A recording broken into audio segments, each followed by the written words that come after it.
آله وأصحابه وبارك وسلم بلغ العلا بكماله كشف الدجى بجماله حسنت جميع خصاله صلوا عليه وآله رہے میرے مسکن حوالی کعبہ رہے میرے مسکن حوالی کعبہ بنے میرے مدفن دیار مدینہ بلغ العلا بکمالہ کشف الدجى بجمالہ حسنت جميع خصاله صلوا عليه وآله আলোর পথে যুব সংঘের উদ্যোগে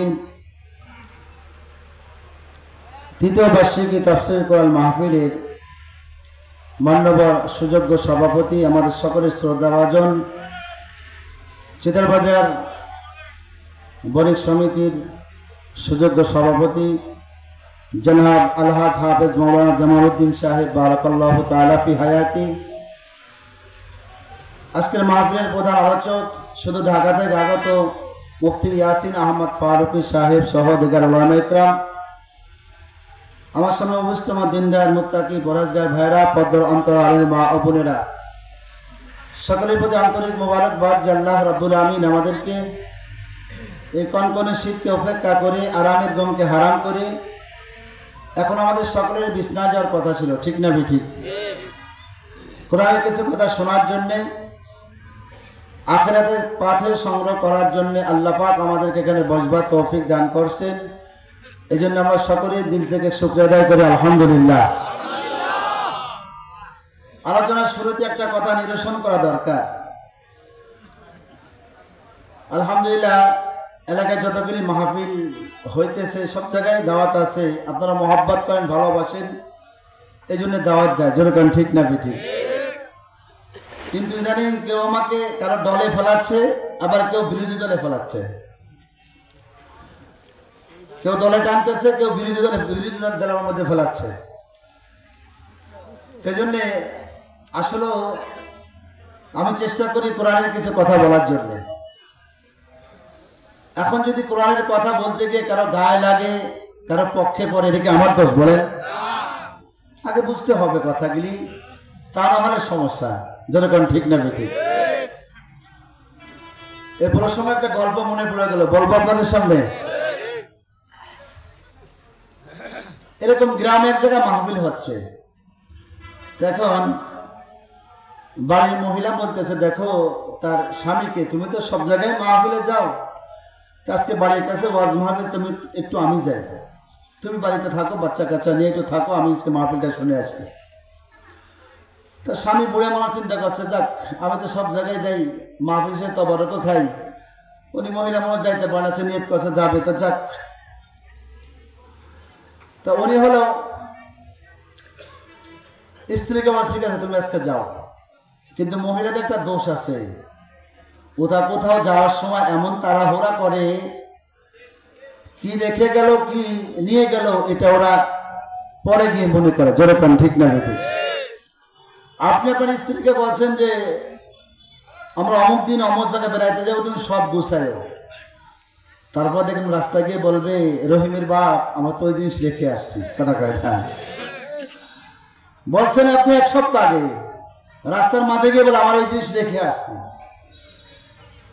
এটা ওদের দোষ না, রাসূল বলেছেন ওদের জ্ঞান কম, আকল কম। এখন মহিলা যখন মাহফিলে গেছে, তো যাওয়ার সময় ছোট এক বাচ্চা ছিল, ওপর থেকে ঘরের নামতে নিচে পায়খানা করছে, কিন্তু ফালাইতে আর খেয়াল নাই। তো স্বামীটা বুড়ে মানুষ রাত কেনা, রাত্রে চোখে একটু কম দেখে, তখন মাহফিলে হুজুর ওয়াজ করছে যে মা বোনরা স্বামীর পান নিচে ব্যস্ত, সাবধান কেউ স্বামীর সঙ্গে বিয়াদবি করে না। আসলে মূলত কথা হলো রসুল বলছেন সন্তানের জন্য পিতামাতার পান নিচে ব্যস্ত। জোরে বলেন সুবহানাল্লাহ। আল জান্নাতু তাহতা আকদামিল উম্মাহাত। কিন্তু স্বামীর শ্রেষ্ঠত্ব দান করছেন, বলছেন আল্লাহর পরে কাউকে সেজদা করার হুকুম থাকলে আমি মহিলাদেরকে বলতাম তারা যেন স্বামীর পায়ে কথা কয় না। এখন উল্টো হয়ে গেছে, এখন স্বামীরা উল্টে মহিলাকে পায়ে ধরে, কথা কয় না। আগে ছিল আইল্যান্ড নদী যখন ছিল দেখছি কুটি গেলে আরে বসান দে তো, বাড়ি আসার আগে ঠান্ডা, এই তাড়াতাড়ি আসতেছে যে, কিন্তু এখন আর ওইটা নাই। বাড়ি এসে ডাকে কো তুমি একটু পানি দাও, খবর নাই, উনি ওই মোবাইল নিয়ে পড়ে আছে। কিছু রকম ঠিক না বেটি? এটা আমার কাছে কপালের দোষ, মা বোনকে দোষ না, কথা কয় না। আগে পানি চাওয়ার আগে পানি রেডি, এখন পানি চাইয়া মরে গেলেও পানি দেয় না, যাইলে খাও, দেওয়ার টাইম নাই।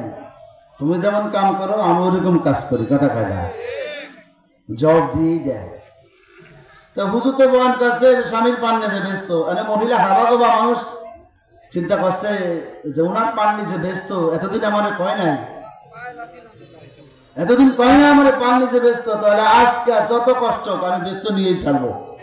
এত কাজ কাম করার পরও আমি ব্যস্তের জন্য নামাজ পড়ি, রোজা রাখি, কত কিছু করি, তাহলে ব্যস্ত ওনার পান নিচে, এত কাছে ব্যস্ত কিন্তু আমার কয় না, তাহলে আজকে আমি নিয়েই ছাড়বো। তো উনি রাত্রে ওয়ার শুনে যখন বাড়ি যাচ্ছে দেখে স্বামী ঘুমাচ্ছে। এখন স্বামী বিছানা তো রাখবে না, ওই যে পিচ্ছেটা পায়খানা করছে উনি ওয়ার যাবে তাড়াহুড়া করে, ওনার ফেলাইতে খেয়াল নাই। তো স্বামী ডায়াবেটিসের রোগী উঠছে প্রস্রাব করতে দিছে পাড়ায় পায়খানার মধ্যে, তো ওই অবস্থায় কোনো মতে মুছে মাছে যায় শুইছে। এখন ওরা চিন্তা করে ব্যস্ত নিব কীভাবে নিব, কোদাল যদি চাইছে নেই কেটে গেলে সমস্যা, তাহলে এমনভাবে নিতে হবে যাতে না কাটে না ছুটে। তা পার কাছে বসে মাথা চুল খুলে দিয়েছে ঘষা, এখন তাজা গুরগুন্দ বেরিয়েছে। এলাকা বড় বড় হুজুর তুমি গেলে স্বামীর পান নিচে ভেসতে তো তাজা গুরগুন্দ কয়, কথা কয় না। তুমি গেলে ভেসতে তাজা গুরগুন্দ কয়। আসলে ওয়াজ কিন্তু বুঝতে হবে, না আরে সমস্যা, কথা কয় না, ঠিক না বেটি? আমি কারো দলের না, কারো পক্ষের না, আল্লাহ পাকের কথাগুলি বলতে চেষ্টা করে ইনশাআল্লাহ। যাই হোক, সূরা মুদ্দাসসির থেকে তেলাওয়াত করেছি আয়াত নম্বর 42, 43, 44, 45, 46 নম্বর আয়াত তেলাওয়াত করেছি। মোট 6টা আয়াত তেলাওয়াত করেছি। যদি আল্লাহ পাক তৌফিক দান করেন এই আয়াতগুলিকে সামনে রেখে কিছু কথা আলোকপাত করার চেষ্টা করব। আল্লাহ পাক কোরআনে কারীম 114টা সূরা দিয়েছেন, তার মধ্যে 74 নং সূরা হলো সূরা মুদ্দাসসির। এখান থেকে তেলাওয়াত করেছি। আল্লাহ পাক রব্বুল ইজ্জতুল জালালের নিজাম আর নিয়ম হলো, দুনিয়াতে দেখেন বড়লোকে আনন্দ আয়েশ করে, আরাম করে, গরিবেরা মন বেজার করে ঘুরে, কথা কন না, ঠিক না ঠিক? কিন্তু আখিরাতের নিজাম উল্টা, যত গরিব হোক যদি নেক আমল থাকে ও আরাম করবে, আর যারা আমল করে নাই ওরা কষ্টে থাকবে। এজন্যে আল্লাহ পাকের জান্নাত হলো উপরে আর জাহান্নাম নিচে। জান্নাতীরা জান্নাতের মধ্যে বসে জাহান্নামীদেরকে দেখতে পারবে, আর জাহান্নামীরা জাহান্নামে থেকে জান্নাতীদেরকে দেখতে পারবে। জোরে বলেন সুবহানাল্লাহ।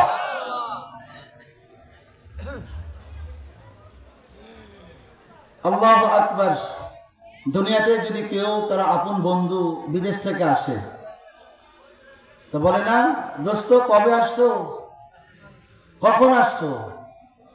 বা ঢাকা থেকে কেউ 1 মাস পরে আসছে, বলে দোস্ত কবে আসছো, কেমন আছো? আল্লাহ পাক রব্বুল ইজ্জতুল জালাল ওইভাবে কথাগুলি আলোচনা করতেছেন কোরআনে কারীমের মধ্যে। জান্নাতি বন্ধু জান্নাত থেকে তার জাহান্নামী বন্ধুকে দেখতে পারবে, তখন সে ডাক দিয়ে বলবে, মা সালাকাকুম ফি সাকার, দোস্ত তোমার কোন আমলে সাকার নামক জাহান্নামে আনছে? আরে দুনিয়াতে আমরা একই বাজারে সওদা খাইতাম, একই বাজারে একই গ্রামে বসবাস করতাম, একই মাঠে জমি জমা চাষাবাদ করতাম, আমরা একসঙ্গে চলাফেরা করতাম, কিন্তু কেন তুমি আজকে এই সাকার নামক জাহান্নামে? কেন এই কষ্টের মধ্যে তুমি? আল্লাহ পাকের যতগুলি জাহান্নাম আছে তার চেয়ে সবচেয়ে বড় দর্দনাক, সবচেয়ে বড় কঠিন খতরনাক জাহান্নাম হলো সাকার। সেজন্য জান্নাত থেকে ডেকে বলবে, মা সালাকাকুম ফি সাকার, দোস্ত তুমি সাকার নামক জাহান্নামে কেন আসছো? একথা বলে আল্লাহ পাক রব্বুল আলামিন এখানে 4টা দোষের কথা বলতেছে। যদি এই 4 দোষ কারো ভিতরে একসঙ্গে থাকে তবু সে সাকার নামক জাহান্নামে যাবে, যদি এর একটা থাকে তাও সে যাবে। জোরে বলেন নাউজুবিল্লাহ। দোষ কয়টা? অপরাধ কয়টা? 4টা। 4টে একসঙ্গে থাকলে তাও সে সাকার নামক জাহান্নামে, 4টার একটা থাকলেও সে কি সাকার নামক। আল্লাহ পাক যেন আমাদের সকলকে হেফাজত করে। জোরে করে আমিন। এজন্য ডাক দিয়ে বলবে, মা সালাকাকুম ফি সাকার, দোস্ত তুমি সাকার নামক জাহান্নামে কেন আসছো? দুনিয়াতে তো একসঙ্গে চলাফেরা করছি, একই বাজারে সদা খাইছি, একই রাস্তায় হাঁটাচলা করছি, একই মাঠের মধ্যে জমি জমা চাষ করছি, একই সঙ্গে কথাবার্তা বলতাম, কিন্তু তুমি কেন সাকার নামক জাহান্নামে? আল্লাহ এই বান্দা জাহান্নাম থেকে জবাব দিবে, ক্বালু লাম নাকু মিনাল মুসাল্লিন। 1 নম্বর দোষ, অপরাধ, লাম নাকু মিনাল মুসাল্লিন, আমি দুনিয়াতে নামাজই ছিলাম না, আমি নামাজ পড়তাম না। লাম নাকু মিনাল মুসাল্লিন, আমি নামাজই ছিলাম না। বলেন তো, যদি এই বাজারে সবাই নামাজ পড়তো আজানের পরে, আমাদের বাজারে কি একটা মসজিদে হইতো? কতকার না। অথচ একই দোকানের মধ্যে 10 জন বসে চা খাচ্ছে, আজান দিয়ে দেয়, মুয়াজ্জিন যখন বলে আল্লাহু আকবার, আল্লাহ বড়, বড় কে জোরে বলেন। এ যুবক, তুমি আমি শুনি মুয়াজ্জিন আল্লাহ বড় বলে, আরে না না, মুয়াজ্জিন বলে আসো জান্নাতের চাবি নিয়ে যাও। ক্বালা রাসূলুল্লাহ সাল্লাল্লাহু আলাইহি ওয়াসাল্লাম, আস-সালাতু মিফতাহুল জান্নাহ, আমার নবী ফরমান নামাজ হলো জান্নাতের চাবি। জোরে বলেন সুবহানাল্লাহ। অন্যান্য নেক আমল করছো বন্ধু, দান করছো, সদকা করছো, আরো ভালো ভালো কাজ করছো, জান্নাত পাইছো, কিন্তু চাবি পাও নাই, ঢুকতে পারবা? কথা কয় না, ঢোকা যায়? একই চার দোকানে বসে 10 জন 20 জন চা খায়, মুয়াজ্জিন আযান দেয়, আল্লাহ বলেন, ও দোস্ত 2 জন 3 জন উঠে ওযু করে মসজিদের মধ্যে চলে যায় নামাজের জন্য। একই ঘরের মধ্যে বাপ আর বেটা শুয়ে আছে। মুয়াজ্জিন যখন বলে ফজরে আস-সালাতু খায়রুম মিনান নাওম, ঘুম থেকে নামাজ উত্তম, আল্লাহর বান্দার যুবক সন্তানের ঘুম থাকে না, তাড়াতাড়ি কোন শীতের মধ্যে ওযু করে মসজিদে চলে যায়, কিন্তু দেখা যায় বাবা ঘুমায় থাকে। জোরে কোন ঠিক না বেটি? ওই দিন বলা হবে, মা সালাকাকুম ফি সাকার, তুই কেন সাকার নামক জাহান্নামের মধ্যে আসছো? আর একই সঙ্গে তো বাজার করতাম, সওদা করতাম, একই সঙ্গে রাজনীতি করেছি, একই মঞ্চের মধ্যে বক্তৃতা দিয়েছি, একই মঞ্চের মধ্যে ভাষণ দিলাম, একই মাঠের মধ্যে জমি জমা চাষাবাদ করলাম, একই আল্লাহু আকবার অফিসের মধ্যে চাকরি করলাম একসঙ্গে। দোস্ত আজকে তুই কেন সাকার নামক জাহান্নামের মধ্যে আসলি? তখন লোকটা আফসোস করে বলবে, লাম নাকু মিনাল মুসাল্লিন, দুনিয়াতে আমি মুসল্লি ছিলাম না, দুনিয়াতে আমি নামাজি ছিলাম না, আমি নামাজ পড়তাম না, এই জন্য আল্লাহ আমাকে সাকার নামক জাহান্নামে দিয়ে দিয়েছে। জোরে নাউজুবিল্লাহ। আল্লাহু আকবার। আমার ব্যবসায়ী ভাইদের জন্য বড় আফসোস হয়, এত কাছে মসজিদ, তারপরেও যখন আজান দেয় তখনও বেচা কিনা। জোরে কোন ঠিক না ঠিক? তখনও বেচা কিনা। যদি ব্যবসায়ী ভাইরাও মসজিদে যাইতো তাহলে আমাদের মসজিদে জায়গা হতো না। জোরে কোন ঠিক না ঠিক? অথচ নামাজের মধ্যে কিন্তু আল্লাহ বরকত রাখছেন, নামাজের মধ্যে আল্লাহ পাক রিজিক রাখছেন। দোস্তরে আমার, আমি মাঝে মাঝে বলে থাকি, সমস্ত প্রাণীর কপালে চুল আছে, কিন্তু মানুষের কপালে চুল নাই। কেন চুল নাই দোস্ত? আল্লাহ পাক রব্বুল আলামিন সব জায়গা পছন্দ দিছে, কপালে পছন্দ দেয় নাই। কেন? এই কপালটা দিয়ে আল্লাহর কুদরতি পায় সেজদা লাগাইতে হবে। আল্লাহু আকবার বলেন। দেখেন না কেউ ব্যবসায় লস খাইলে, আমার ভাগ্যই খারাপ, আমার কপালই ফাটা, কয় না? কয়।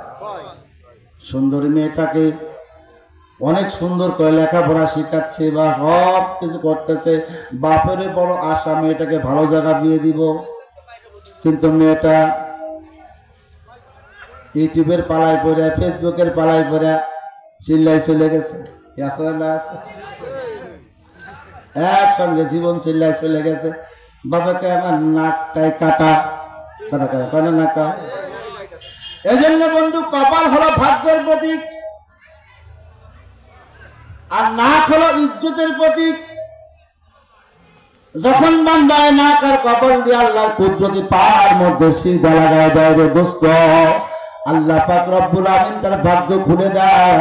আল্লাহ পাক রব্বুল আমিন তার ইজ্জতকে বাড়ায় দেয়। জোরে বলেন সুবহানাল্লাহ। আল্লাহ তার ভাগ্য খুলে তার ইজ্জতকে বাড়ায় দেয়। দোস্তরা আমার, জুনায়েদ বাগদাদী রহমাতুল্লাহের কাছে এক যুবক মুরিদ হয়েছে, দোকানদার। জুনায়েদ বলে, যুবক তুমি কি করো? আমি ব্যবসা বাণিজ্য করি। বলে, যুবক তোমাকে আমি মুরিদ বানাইলাম, কিন্তু একটা শর্ত যুবক, কখনো আল্লাহর বড় হুকুম নামাজকে তুমি তরক করবা না, নামাজকে তুমি ছাড়বা না। মুয়াজ্জিন যখন আযান দিয়ে যায়, সঙ্গে সঙ্গে করে মসজিদের মধ্যে চলে যাবা। যুবক বলে, হুজুর ঠিক আছে, আমি আমলটার উপর ইস্তেকামতের সঙ্গে আমলটা করব। যুবক মুরিদ হয়ে গেছে, পরের দিন দোকান খুলছে।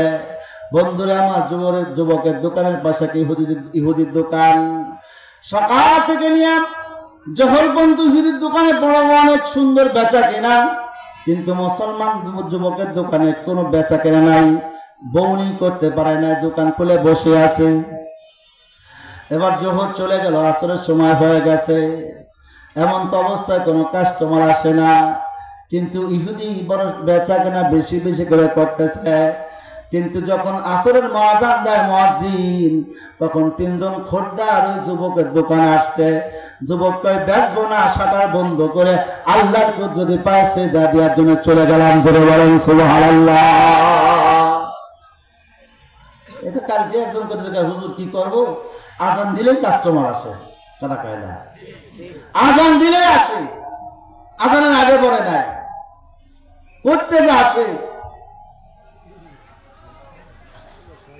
মুসলমান যুবক আসরের আযান দিছে, তো সারাদিন কোনো বেচা কিনা নাই। মুয়াজ্জিন যখন আসরের আযান দিছে, তখন ৩-৪ জন কাস্টমার চলে আসছে তার দোকানে, কিন্তু যুবক শাটারটা বন্ধ করে নামাজে চলে যায়। ইহুদি মনে মনে বড় খুশি, কাদের কেমন আহাম্মক, সকাল থেকে এই জোহর বন্ধু বেচতে পারলো না, আবার জোহর থেকে আসর বন্ধু বেচতে পারলো না, কিন্তু এখন দুজন কাস্টমার আইছে, দোকান বন্ধ করে চলে গেছে, এর মতো আহাম্মক আর কেউ আছে কিনা? আল্লাহু আকবার। এবার যুবক আসর নামাজ পড়ে এসে যখন দোকান খুলছে, আল্লাহ পাকের কাছে সাহায্য চাই, যখন দোকান খুলছে, দোস্ত সন্ধ্যার আগে আগে এমন বেচা কেনা হয়েছে, ইহুদির দোকানে সারাদিন অত বেচা কেনা হয় না। দেখি আল্লাহ বলে, ওয়াফিস সামাই রিজকুকুম, তোমাদের রিজিক কিন্তু আসমানে দোস্ত, জমিনে না। তবে দুনিয়াতে আমল যেমন হবে, আসমানে ওই রকম রিজিকের বাজেট হবে। রিজিক আসমানে, দোকানে নাই। রিজিক জমিনে নাই, ব্যবসার মধ্যে না, রিজিক আসমানে। জমিনে আমল ভালো হলে রিজিকের ব্যবস্থা ওখানে ভালো হয়। আল্লাহু আকবার বলেন। বন্ধুরা আমার, সন্ধ্যার আগে এত বেশি বেচা কিনা করছেন যে পাশের দোকানদার পারে নাই। পরের দিন সকালবেলা জুনায়েদ বাগদাদীর সঙ্গে দেখা করতে গেছে, কিছু হাদিয়া নিয়ে, হুজুর নেন হাদিয়া, ব্যাপার কি? হুজুর আপনি যে কইছেন আযান দিলে আর বেচা কেনা করা যাবে না, হুজুর আমি আজান দেওয়ার সঙ্গে সঙ্গে শাটার বন্ধ করছি, তো আল্লাহ পাক আমাকে অনেক বিক্রি দিছে, অনেক বেচা কেনা দিছে। জুনায়েদ বাগদাদী কাজী বকরে শোন, তোর আমলটা দেখে আল্লাহ পাকের কাছে বড় পছন্দ হয়েছে, কিন্তু হিদি তোর আমল দেখে বড় খুশি হয়েছে। আল্লাহ পাক কোনো কাফের কোনো মুশরিককে খুশি করতে চায় না।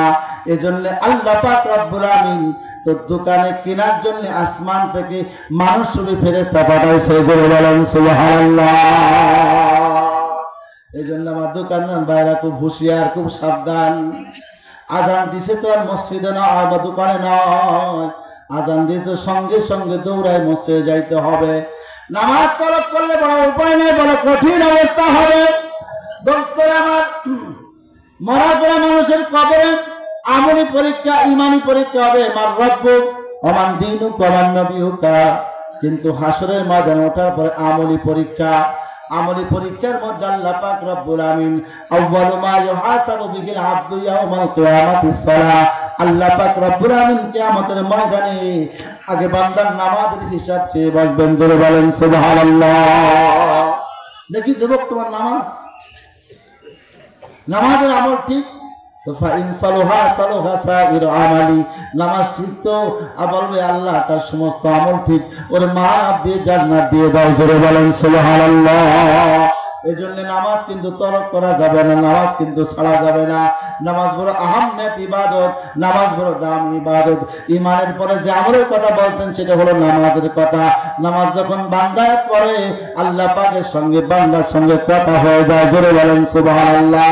হযরত মূসা আলাইহিস সালাতু ওয়াস সালাম বলে, আল্লাহ আমি বড় দামি নবী, আমি বড় শ্রেষ্ঠ নবী। কেন রে মূসা কথা কেন বলো? বলে আল্লাহ আমি তো তুর পাহাড়ে এসে আপনার সঙ্গে কথা বলি, আমার নাম তো মূসা কালিমুল্লাহ। আল্লাহ আমি তোমার সঙ্গে কথা বলি। আল্লাহ কয় না রে মূসা, না না, আমার এক নবী আসবে, সেই নবীর কথা বাদ দিলাম। ওই নবীর উম্মতের এমন দামি, এমন দামি, এমন দামি, ওরা যখন আমার সঙ্গে কথা বলতে চাইবে তখন আমি বলে ফেলবো। জোরে বলেন সুবহানাল্লাহ। এজন্য বলেন আসসালাতু মিরাজুল মুমিনিন, নামাজ হলো মুমিন বান্দার মেরাজ। মুমিন যদি আল্লাহ পাকের সঙ্গে কথা বলতে চায় নামাজদার হয়ে যাবেন। নামাজদার হইলে বান্দার সঙ্গে আল্লাহর সঙ্গে কোনো পর্দা থাকে না। নামাজে দাঁড়ায় আল্লাহর সঙ্গে কথা বলে। বলেন হুজুর এ তো নামাজ পড়লাম কিন্তু কোনদিন তো কথা বলতে পারলাম না, কথা তো হলো না। আল্লাহ পাক এর নবী আলাইহিস সালাতু ওয়াস সালাম ফরমান, শোনো তুমি যে আল্লাহর সঙ্গে ফজরে কথা বলছো এটা বুঝবা কেমনে? যদি তুমি জোহর নামাজ জামাতের সঙ্গে পড়তে পারো। জোরে বলেন সুবহানাল্লাহ। তুমি জোহরে আল্লাহর সঙ্গে কথা বলছো বুঝবা কেমনে? আসর নামাজ জামাতে পড়তে পারলে তুমি আসর নামাজ আল্লাহর সঙ্গে কথা বলছো বুঝবা কেমনে? মাগরিব নামাজ জামাতে পড়তে পারলে মাগরিবে কথা বলছো বুঝবা কেমনে? এশার নামাজ জামাতে পড়তে পারলে। জোরে বলেন সুবহানাল্লাহ। আল্লাহর সঙ্গে প্রতিনিয়ত 5 বার তোমার কথা হয়ে যায়। 5 বার কথা বলে মজা পাইতেছো, আরো মজার দরকার। আল্লাহ বলে, ও আল্লাহ নবী বলেন, ও বান্দা উম্মত কথা আরো বলতে মন চায়। ইশরাক পর, আবিন পর, চাষ পর, 3 মাকরু টাইম ছাড়া যখন মন চায় তখন নামাজে দাঁড়াই যা, আল্লাহর সঙ্গে তোর সঙ্গে কথা হয়ে যাবে। জোরে বলেন সুবহানাল্লাহ। এক বুড়া নামাজ কালাম কিচ্ছু পড়ে না, কিন্তু বিবিটা বড় দিনদার ছিল, দোয়া করে, আল্লাহ তুমি আমার স্বামীর নামাজে বানাই দাও, আল্লাহ আমার স্বামীর নামাজে বানাই দাও। তা দোয়া করতে বলে দোয়া কবুলেছে উল্টে পাবে। দোয়া উল্টে কবুলেছে। কেমন কবুলেছে? যখনই মুয়াজ্জিন আজান দেয় তখন ওই বুড়ের মুখ খাই যায়। আল্লাহু আকবার বলবেন না? এই মুখে চুলকানি ওঠে, হাতে চুলকানি ওঠে, পায়ে চুলকানি ওঠে, মাথার মধ্যে চুলকানি ওঠে, জন্মে চুলকায়। আজান ছাড়া চুলকানি, আজান দিলেই চুলকানি শুরু হয়। ডাক্তার করেছে অনেক দেখাচ্ছে, কাম হয় না। বোর কাছে বউ ব্যাপার কি, ঘটনা কি? এমনি সময় চুলকায় না, আজান দিলে চুলকানি শুরু হয়ে যায়, ঘটনা কি? তার বিবি তো বুঝছে। আল্লাহু আকবার বলে। ঘটনা কোন জায়গা? এখন স্ত্রীর কাছে স্বামীরে যেহেতু চুলকায়টা কাজ করে দেখেন, কি কাজ করবো একটু উজু করে দেখেন দেই। বিবি তো দিনদার বুঝে ফেলছে। মুখ চুলকায় মানে অজুর ফরজ অঙ্গ চুলকায়, হাত চুলকায় মানে অজুর ফরজ অঙ্গ চুলকায়, পাও চুলকায় মানে অজুর ফরজ অঙ্গ চুলকায়, মাথা চুলকায় মানে ফরজ অঙ্গ চুলকায়। একটু অজু করে দেখেন যে কমে কিনা। আল্লাহু আকবার বলেন। আর বন্ধুরা আমার, স্ত্রী যখন পানি এনে দিচ্ছে অজু করার জন্য, আরে অজু যখন করে মুখটা ধোয়া চুলকানি কমে যায়। আল্লাহু আকবার বলেন।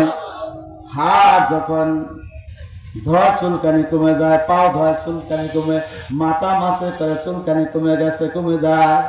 এবার যখন মুয়াজ্জিন আযান দেয় তারাতে নিজে বদনা নিয়ে ওযু করা শুরু করে। আল্লাহু আকবার বলেন। স্ত্রী বড় চালাক ছিল, বলে স্বামী রে ওযু যেহেতু করেই ফেলেন তাহলে একটু নামাজটা পড়ে ফেলেন। আল্লাহু আকবার বলেন না। এরকম বউ কি ঘরে আছে? আছে নাকি এরকম বউ? আগের আমার দাদি নানিরা ছিল যেরকম, ঠিক না বেঠি? এখন তো দামরাও নামাজ পড়ে না, দুমড়িও নামাজ পড়ে না। দামরা পড়ে না, দুমড়িও পড়ে না। সেই ঘরের স্বামী স্ত্রী নামাজি, ওই ঘরের মধ্যে আল্লাহর বরকত সবসময় থাকে। আল্লাহু আকবার বলেন। বন্ধু বলে স্বামীরে ওযু যেহেতু করেই ফেলছেন নামাজটা পড়ে ফেলেন। যাই নামাজ বিষয় দিছে, নামাজ কেমনে পড়বো? বুড়ে তো জিন্দগিতে মসজিদে যায় না, নামাজও পড়ে নাই। এরকম মুফতি সব আছে না? সাত দোয়ানে যায় দেখেন, এরকম বড় বড় মুফতি আছে। ওরে খাটাসের ঘরে খাটাসের দাড়ি পাকছে, চুল পাকছে, সাত দোয়ানে বসে বসে বড় বড় চাপা দেয়। একবার শেখ হাসিনার নামায় খালদা জেরে উঠায়, আবার কেন জামাত্রে ভোট দিব কথা হয় না, কিন্তু খাটাস আজান দিলে মসজিদে যায় না। বহুত খাটাস এরকম আছে, কথা হয় না। চাপা মারা উস্তাদ বিড়ি খাইতে খাইতে খাইতে গাল বেহা করে ফেলছে, এরপরেও মসজিদে যায় না, কথা হয় না। ও বুড়ে তো নামাজ পড়ে না, কেমনে নামাজ পড়বো? এবার স্ত্রী যায় নামাজ বিষয় দিয়ে বলে স্বামীরে এইভাবে নামাজ পড়েন। নামাজ দেখা দিয়েছে দোস্তরে আমার, नमाज बड़ा मजा, नमाज में क्या मजा है, नमाज में क्या मजा है, रुकू कर दे देख लो, रुकू में क्या मजा है, सिजदा करके देख लो। अल्लाह अकबर बोलें। नामाजे बड़ा मजा दोस्त, नामाज যখন শিখাই দিছে আস্তে আস্তে একদিন দুই দিন তিন দিন বড় মজা পেয়ে গেছে। এবার স্ত্রী কৌশল করে বলে স্বামী রে নামাজ যেতে পড়েনি, মসজিদের মধ্যে গিয়ে পড়েন, ওখানে গিয়ে পড়লে বড় বরকত হবে, বড় ফায়দা হবে। আল্লাহু আকবার বলেন। আর বন্ধু আমার, এবার বুড়া মসজিদের মধ্যে গিয়ে নামাজ পড়া ধরছে। আল্লাহু আকবার, 11 মাস নামাজ পড়ে ফেলছে। এবার রমজান মাস চলে আসছে, আল্লাহর বান্দার ভিতরে ভয় ঢুকছে, আল্লাহর ভয়।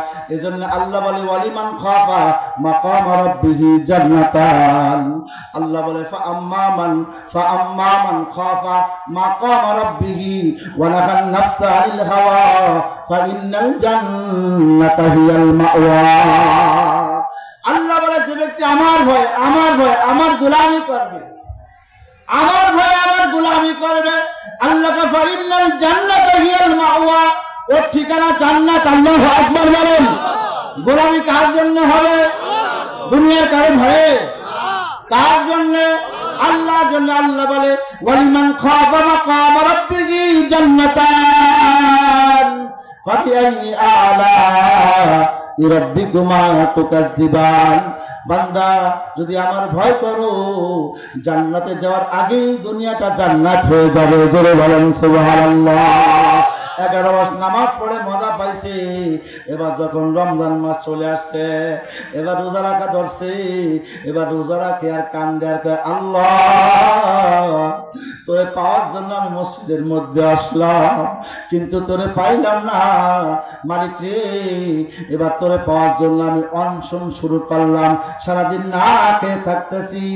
আল্লাহ সন্ধ্যার টাইমে আমি কিছু খাই। জোরে বলেন সুবহানাল্লাহ। অনশন বুঝেন? এই বুড়েরা বুঝবে না, কথা কয় না, যুবকরা বুঝবে। অনশন প্রেমে শাখা খাইছে, এবার যায় ঘরের কাছে যায় অন্য বিষয়ে বসে থাকে। কি হলো বলছো কে? তো ওই গোলামের ঘরে গোলাম আমার সব খাই, আমি বিয়ে করবে না, কথা কয় না। এমনি বলে অনশন কয়।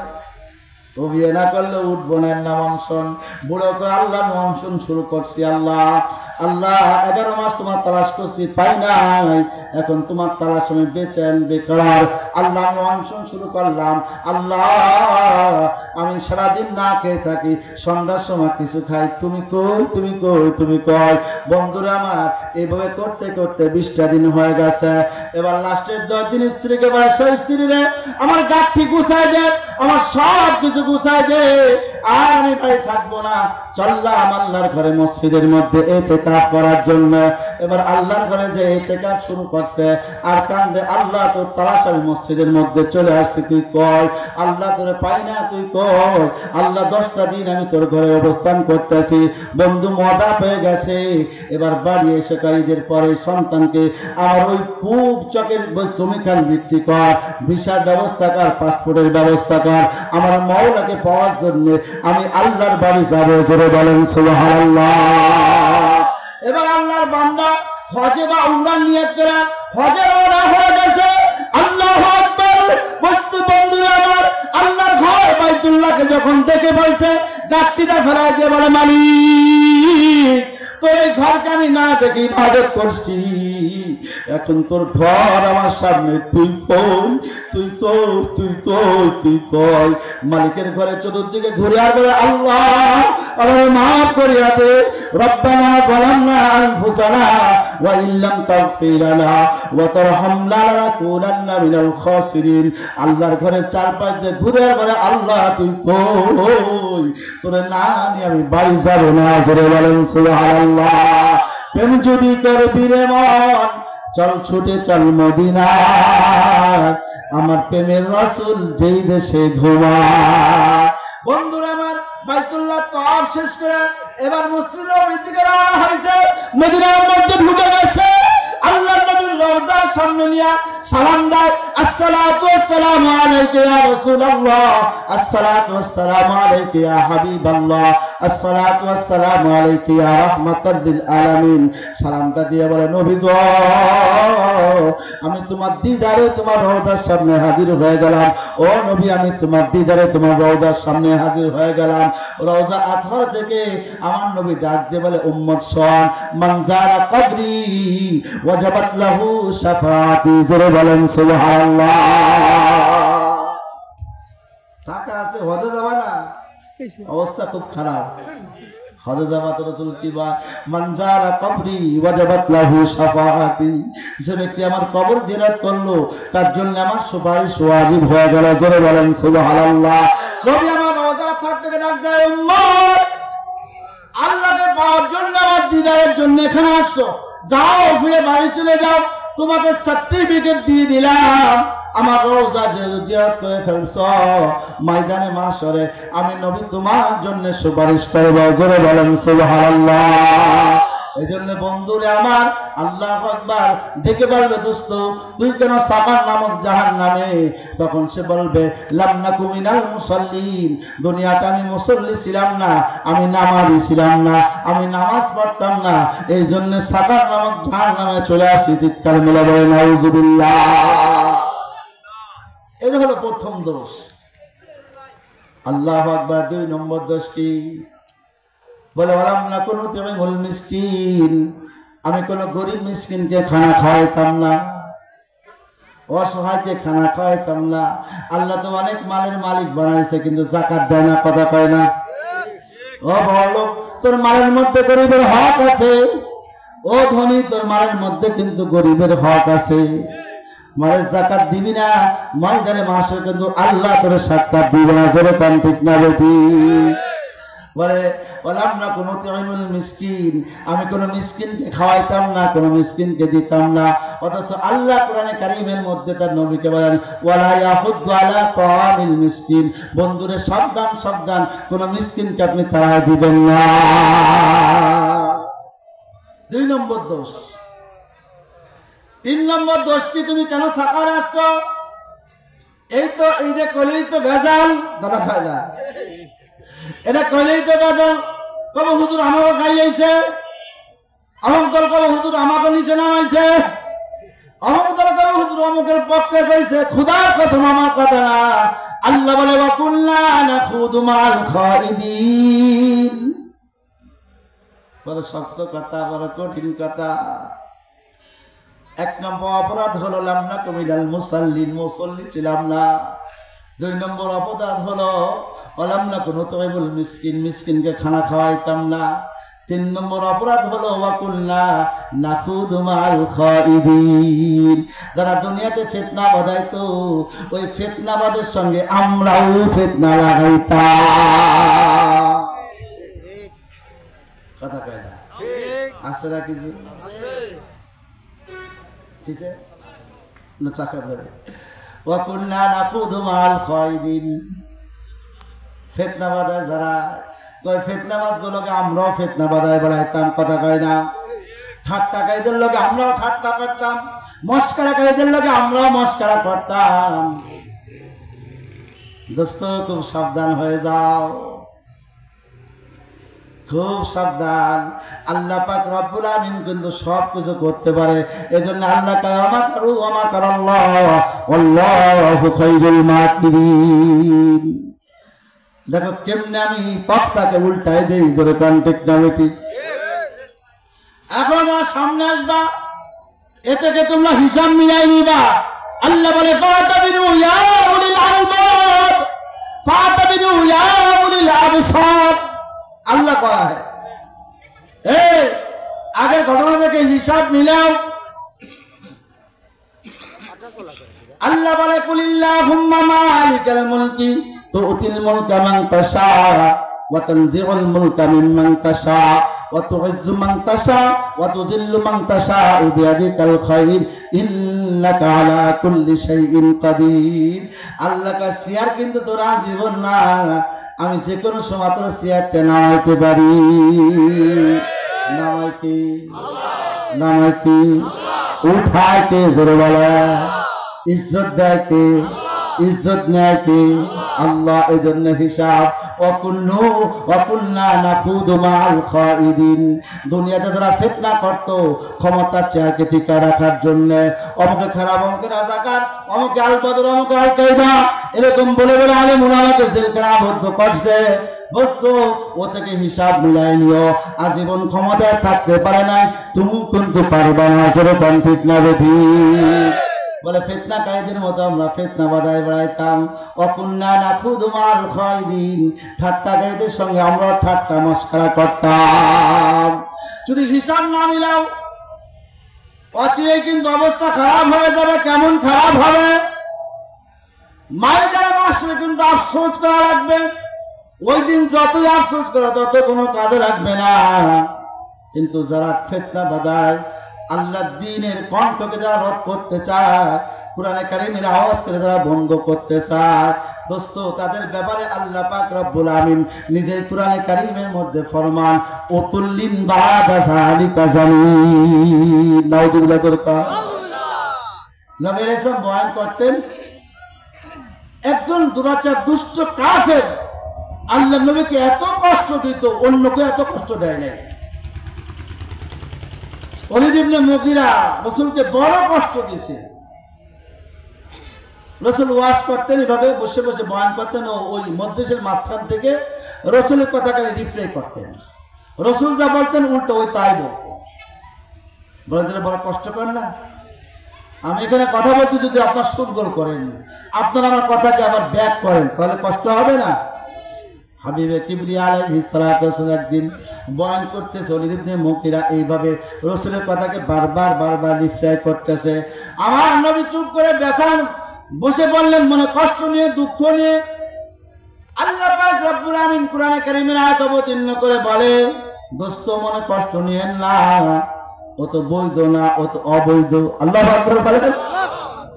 ও অবৈধ থেকে কোরআনের কথা উল্টা কয়, ও অবৈধ থেকে কোরআন আলাদাকে মাইক কেড়ে নেয়। জোরে কম ঠিক না বেঠি?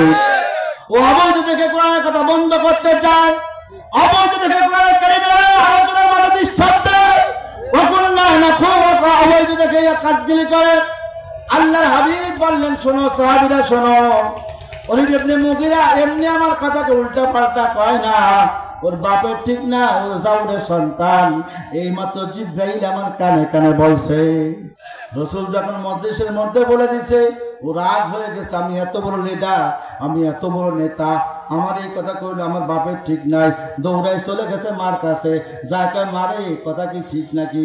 মোহাম্মদ রসুল তো জিন্দগিতে মিথ্যা কথা কয় না, উনি তো আল আমিন সত্যবাদী, ওনার কথা কোনো উল্টা পাল্টা কথা না। কিন্তু মাগো মোহাম্মদ রসুল কইল আমার বাপের ঠিক নাই, কারণ কি? সত্যি কথা সত্যি ঠিক কিনা? এবার ওর মা কয়, বাবা শোন, তোর বাবা ছিল অসুস্থ দুর্বল, তোর বাবার ওই ক্ষমতা ছিল না। আমি তো চাষার সঙ্গে ছিলাম এক রাত্রিতে, ওই রাত্রিতে তুই গর্বে আসছো, তুই সেই সন্তান। আল্লাহ বলে ওতুল্লিন বাদা যালিকা জানিন। যারা উল্টা পাল্টা ফিতনা লাগায় বেড়ায়, কোরআনের কথার মধ্যে তারা বাওয়াত লাগায় বেড়ায়, যারা কোরআনের কথাকে কোরআনের কণ্ঠকে যারা রদ করতে চায়, তাদের অবস্থা ওই রকম যেরকম ঠিক না বেটি। দুনিয়াতে হিসাব মিলায় নাও, ঠিক হয় না, তাহলে কিন্তু ময়দানে মাসের কাদা লাগবে, কাদা লাগবে, কাদা লাগবে। উকবা ইবনে মুঈত আর ওলীদ ইবনে মুগীরা দুজন দোস্ত ছিল। দুজন কি ছিল? দোস্ত। উকবা ইবনে মুঈত আর ওলীদ ইবনে মুগীরা দোস্ত ছিল। কিন্তু উকবা ইবনে মুঈতের মনটা নরম ছিল, কিন্তু ওলীদ তো কঠোর ছিল, যেরকম ঠিক না বেটি, বড় কঠোর। কত হুমকি আর দামকি দিছে কোরআনের আয়াত, কোরআনকে স্তব্ধ করার জন্য। এজন্য কবি কত সুন্দর করে বলে, চেরাগেরা কে ইজাদ বার ফারুজা কাছে কাস্তা বজারা ধরে শাসবা সুজা। আল্লাহ যে বাতি জ্বালাইছে, ওই বাতি নিভাইতে গেলে তোর মুখ পুড়ে যাবে, যেরকম ঠিক না বেটি। তো উকবা ইবনে মুঈত আর ওলীদ ইবনে মুগীরা দোস্ত। তো উকবা ইবনে মুঈত বড় ব্যবসায়ী ছিল, ওলীদ ইবনে মুগীরা দুজনে একসঙ্গে যৌথ ব্যবসা করত। একবার সিরিয়া থেকে তার ব্যবসায়ী কাফেলা আসছে, যে মাল মদিনা মক্কা থেকে দিয়ে পাঠাইছিল সিরিয়ায়, ওটা বিক্রি করে ডবল মাল নিয়ে মক্কা আসতেছে। এই খবর উকবা ইবনে মুঈতের কানে আসলো। তো চিন্তা করলো যে আমার এত লাভ হয়েছে, তাহলে একজন ভালো মানুষকে দাওয়াত করে খাওয়াই, এটা আমার জন্য বড় ভালো হবে। আল্লাহু আকবার বলেন। আগে ছিল আমাদের দেশে গিয়ে কথা কয় না, নতুন নাম পাকলে মোল্লা খবর দে, দুধ কেন মোল্লারে খাওয়া। নতুন গায়ে গিয়েছে মোল্লার ভাইয়াকে দুধ দে। ডুবরা দরবার শরীফে গেছে, যেরকম ঠিক না বেটি। নতুন গাছের নারকেল ডুবরা ইসাল সবের মাহফিলে দিতে হবে, নতুন চাল ডুবরা জমিনে দিতে হবে। এই হুজুর দাওয়াত দিয়ে দোয়া তার কথা কয় না, এখন নাই। উকবা ইবনে মুঈত চিন্তা করলো, এত টাকা যেহেতু আমার লাভ হয়েছে, তার একজন ভালো লোককে কিছু খানা খাইতে হবে।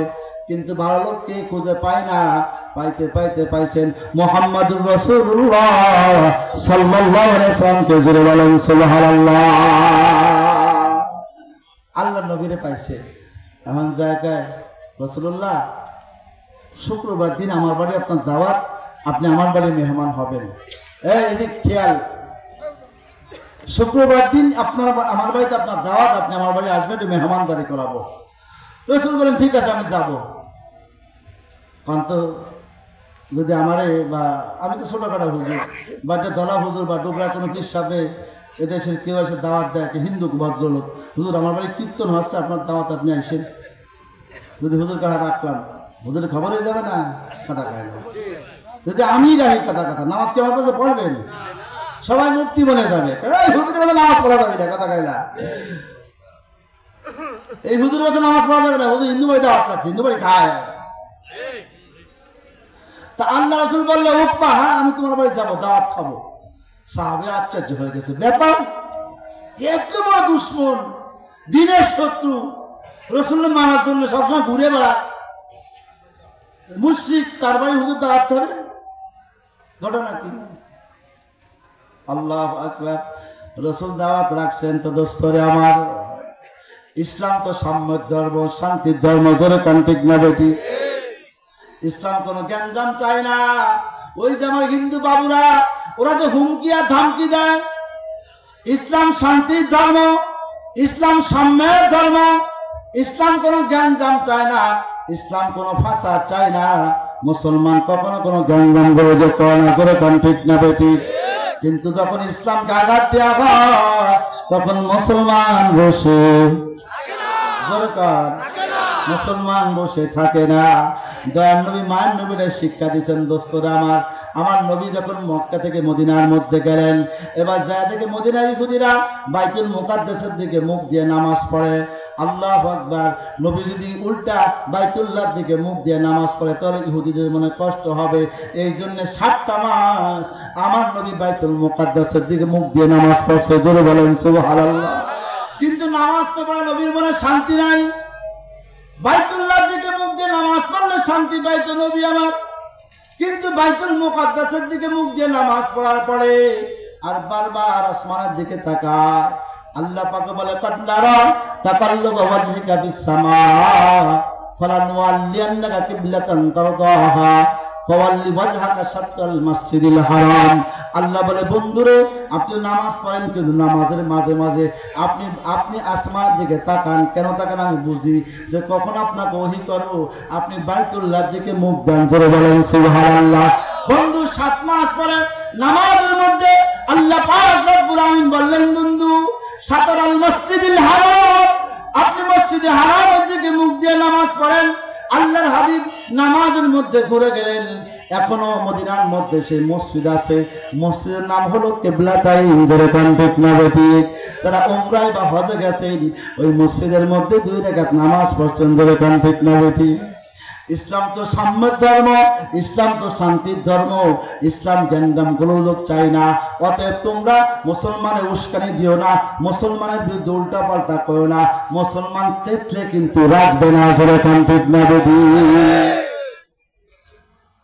মুহাম্মদুর রাসূলুল্লাহ সাল্লাল্লাহু আলাইহি ওয়াসাল্লাম শুক্রবার দিন জুমার নামাজ পড়ে সাহাবীদেরকে নিয়ে উকবা ইবনে মুয়াইতের বাড়ি গেছে দাওয়াত খাওয়ার জন্য।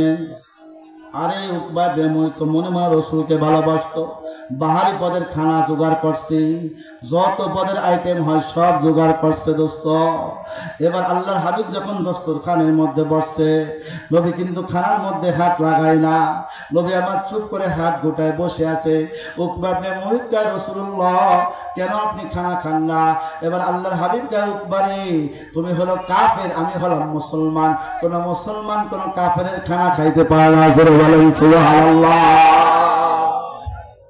কারে দোস্ত বানাবা, কারে বন্ধু বানাবা রাসূল শিখাইতেছে। কথা কয় না পাইলে দোস্ত কয় না, পাইলে বন্ধু বানাবে না। ওই রাম আর বামদের সঙ্গে চলে নিজের ইমানি তাহজিব আর তাওয়াজ্জুহকে নষ্ট করা। যেরকম দেখটা বেটি রাসূল বলেছে মান তাশাব্বাহা বিকওমিন ফাহুয়া মিনহুম। তুমি যে কওমের সঙ্গে সম্পর্ক রাখবে, যার সঙ্গে তুমি উঠা বসা করবে, তার সঙ্গেই তোমার হাসর হবে। যেরকম ঠিক না বেটি মুসলমানের ধর্ম ঘরে জন্ম নিয়া মুসলমানের দেশে বসবাস করে ওই লেনিন কালিমা আর মাওসেদুনের আদর্শ বাস্তবায়নের জন্য চেষ্টা করবা। খুদার কসম বলে দেয় শুনে রাখো ময়দানে মাসে লেনিনের সঙ্গে তোমার হাসর হবে। যেরকম ঠিক না বেটি মুসলমানের সন্তান হলে কোরআনের পক্ষেই তোমাকে কাজ করা লাগবে, মুসলমানের পক্ষেই তোমাকে কাজ করা লাগবে। আল্লাহ জমিনে আল্লাহ দ্বীন কায়েম হোক, খিলাফত কায়েম হোক, এজন্যই তোমাকে চেষ্টা করা লাগবে। যেরকম ঠিক না বেটি মুহাম্মদুর রাসূলুল্লাহ হাত লাগায় না। কেন খানা খান না? তুমি তো কাফের, আমি তো মুসলমান। আল্লাহু আকবার বলেন না। তুমি কাফের, আমি মুসলমান। কোন মুসলমান কোন কাফের বাড়ি খানা খাইতে পারে না। কিন্তু ওই যুগের মধ্যে একটা নিয়ম ছিল, কোন মেহমান কারো বাড়ি থেকে ফিরে আসতে খানা না খাইয়া তার মতো অপমান অপদস্থ আর কিছুই না ছিল না। ওভাবে মুহিত বলে হুজুর কি করতে হবে? তা তুমি যদি কালেমা পড়ে মুসলমান হয়ে যাও তাহলে আমি তোমার বাড়ি খানা খাইতে পারি। জোরে বলেন সুবহানাল্লাহ। ওভাবে মুহিত হাতটা বাড়াই দিল, হুজুর আমাকে কালেমা পড়ে মুসলমান বানাই দেন। হাবিবে কিবরিয়া উকবা ইবনে মুয়াইতকে কালেমা পড়ে মুসলমান বানাই দিয়েছেন। আল্লাহর হাবিব যখন খানা খেয়ে চলে আসছেন তো এই কথাটা বাতাসের আগে লিডারকে কানে পৌঁছে গেছে। বড় বড় লিডার আবু জাহেল, আবু লাহাব, উতবা, সাইবা, ওলীদ ইবনে মুগীরা আগে কানে খবর চলে গেছে। হয়েছে তোমার দোস্ত কিন্তু মুহাম্মাদের দিন গ্রহণ করছে, তোমার দোস্ত কিন্তু মুহাম্মাদের দিন গ্রহণ করছে। দেখেন কি অবস্থা হয়।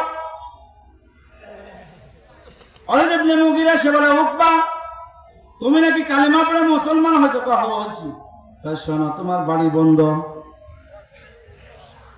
আমার দ্বারা না আসছে কিন্তু তোর বাড়ি বন্ধ, ঠ্যাং ভেঙে ফেলাবো। কথা কই না, ঠিক দেবে। দোস্ত শোনো, আল্লাহ কি বলে? আল্লাহু আকবার। ওয়াত্তাকু ইয়াওমান তুরজাউনা ফীহি ইলাল্লাহ। আল্লাহ বলে ওয়াত্তাকু ইয়াওমান তুরজাউনা ফীহি ইলাল্লাহ। ওই দিনের ভয় করো যেই দিন তোমাকে আল্লাহর সামনে দেওয়া হইতে হবে। কার সামনে? আল্লাহ। তোমার ক্ষমতা আছে, একজনের মারি বাড়ি বন্ধ দিলা, একজনের মারলা, একজনের থাবুর লাগাই দিলা, একজনের চটকা লাগাই দিয়া ক্ষমতা আছে। দোস্ত কি হয় জানো কি?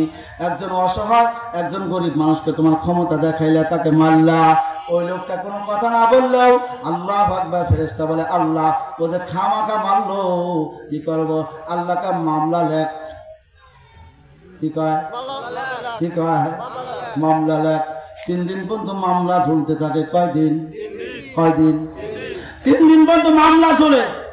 ক্ষমতা আছে, ক্ষমতার দাপর একজনে বেশি কথা কও, ক্ষমতার দাপর একজনে খাও কথা কও, ক্ষমতার দাপর একজনে গালাগালি দাও, কথা দাও, মামলা কিন্তু হয়ে যায়। 3 দিন পর্যন্ত মামলা চলে। 3 দিন পরে যখন মামলার কোনো ফয়সালা না হয়, ফয়সালা হলো তুমি যাকে মারছো, যাকে বেশি কথা কইছো, তার কাছে মাফ চাবা, সে মাফ করলে আল্লাহ মাফ করে দিবে। জোরে বলেন সুবহানাল্লাহ। এবার যখন মাফ চায় না, আল্লাহ মামলা কি করবো? আর কয়েকদিন টানেক মামলাটা টানতে টানতে টানতে 1 মাস 40 দিন হয়ে যায়। আল্লাহ কি করবো? এবার রায় লেখ। কি রায়? ওই যে মুখ দিয়ে গালি দিছে, মরার আগে ওই মুখটা বেকা হয়ে যাবে। ক্ষমতার জোরে যে হাত দিয়ে থাবুর মারছে, মরার আগে ওই হাত পঙ্গু হয়ে যাবে। যে পাও দিয়ে লাথি মারছে, মরার আগে ওই পাও প্যারালাইজ শেষ হয়ে যাবে। এই জন্য দেখেন আল্লাহু আকবার, ক্ষমতার দাপটে কত কিছু করে যুবকেরা, কিন্তু তাজা যুবক হুন্ডা চালা যাচ্ছে, গাড়ির তলে পড়ে শেষ। কথা কয় না? এই জন্য আল্লাহ বলে ওয়াত্তাকু ইয়াওমান তুরজাউনা ফীহি ইলাল্লাহ।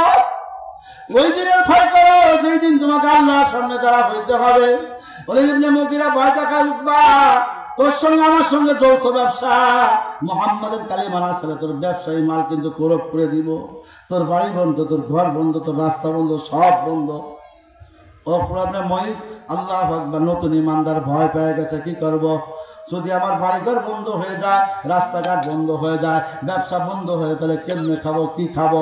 আল্লাহু আকবার করে ঠিক আছে ভাই, আমি কালিমা ছেড়ে দিলাম, আমি আর কালিমা রাখলাম না। জোরে কর নাউযুবিল্লাহ। কালিমা ছাড়লাম, ছেড়ে দিয়েছি, কালিমা রাখলাম না। কালিমা আলী ইবনে মুগীরা কয় না, এইভাবে হবে না। কেমনে হবে? হওয়ার জন্য শর্ত আছে। কি শর্ত? তাই মুহাম্মদুর রাসূলুল্লাহ সাল্লাল্লাহু আলাইহি ওয়াসাল্লাম এর দরবারে যাবা, আল্লাহর হাবিবের সামনে গিয়া মুহাম্মদুর রাসূলকে বলবা, মুহাম্মদ আমি তোমার কালিমা ফেরত দিলাম। শুধু মুখে বললে হবে না, মুহাম্মদুর রাসূলের মুখ বরাবর থুতু নিক্ষেপ করতে হবে। জোরে বলেন নাউযুবিল্লাহ। وَكُنَّا نَخُوضُ مَعَ الْخَائِضِينَ। তার মুখে বললে হবে না, মুহাম্মদের দরবারে গিয়ে বলবা আমি তোমার কালিমা ফেরত দিলাম। শুধু মুখে বললে হবে না, মুহাম্মদের মুখ বরাবর থুতু নিক্ষেপ করতে হবে। উকবা ইবনে মুঈত, আল্লাহর হাবিব বসে আছেন, উকবা ইবনে মুঈত গেছে, নবী তোমার বড় খুশি। আল্লাহু আকবার, নতুন ঈমানদার আসছে, নতুন মুসলিম আসছে, রাসূল বড় খুশি হয়ে গেছেন। কিন্তু উকবা ইবনে মুঈত আল্লাহর নবীর সামনে গিয়ে মুহাম্মদ তোমার কালিমা ফেরত দিয়ে দিলাম, এই কথা বলে আল্লাহর হাবিবের মুখ বরাবর থুতু নিক্ষেপ করেছে। নাউযুবিল্লাহ। বন্ধুরা আমার, উকবা ইবনে মুঈত কালিমা ফেরত দিয়ে চলে আসলো। ও দোস্ত, কিন্তু যেদিন ময়দানে মাহশর কায়েম হয়ে যাবে, যেদিন কিয়ামতের ময়দান কায়েম হয়ে যাবে, উকবা ইবনে মুঈত দেখবে বিলাল জান্নাতি হয়ে যাচ্ছে, আবু বকর জান্নাতি, উসমান জান্নাতি, ওমর জান্নাতি, সোহেল জান্নাতি, আমির জান্নাতি, খাব্বাব জান্নাতি, বিলাল জান্নাতি, সবাই দলে দলে মুহাম্মদ রাসূলের সঙ্গে জান্নাতি হয়ে যাইতেছে। তখন উকবা ইবনে মুঈত পুরো হাসরের ময়দান দৌড়াইবে আর কাঁদবে আর বলবে, হায় আফসোস, হায় আফসোস, আমি তো মুহাম্মদের কালিমা গ্রহণ করেছিলাম, আমি তো লা ইলাহা ইল্লাল্লাহ ইল্লাল্লাহু মুহাম্মাদুর রাসূলুল্লাহ পড়েছিলাম, যদি আজকে আমি ওলীদ ইবনে মুগীরার কথা শুনে কালিমা ফেরত না দিতাম, তাহলে আজকে আমি আবু বকরের সঙ্গে জান্নাতি হইতে পারতাম। তাহলে আজকে আমিও জান্নাতি হইতে পারতাম। কি করলাম? কালিমা কেন ফেরত দিলাম? দোস্ত, যারা আজকে কোরআনের কথা মানতে চাও না, যারা আজকে কোরআনের রাজ কায়েম করতে চাও না, যারা আজকে কোরআন ওয়ালাদের দেখে ঠাট্টা করে মস্কারা করো, কোরআন ওয়ালাদের দেখে ঠাট্টা করো, দোস্ত আজকে কোরআনের কথা মানো না, আজকে আলেম ওলামার কথা শোনো না, কিয়ামতের ময়দানে আফসোস করা লাগবে। হায়রে, যদি আমি মানতাম, যদি আমি শুনতাম, তাহলে আজকে আমি জান্নাতি হয়ে যাইতাম। জোরে কোন ঠিক না রে ঠিক? এজন্য বন্ধুরা আমার, সময় আছে, এখনো সময় আছে। আল্লাহ দরবারে তওবা করো, খালেদ দিলে তওবা করো। তওবা ছাড়া কবরে গেলে কিন্তু বাঁচার কোনো উপায় নাই। আল্লাহ পাক রব্বুল আমিন বান্দাকে maaf করার জন্য প্রস্তুত। জোরে কোন ঠিক না ঠিক?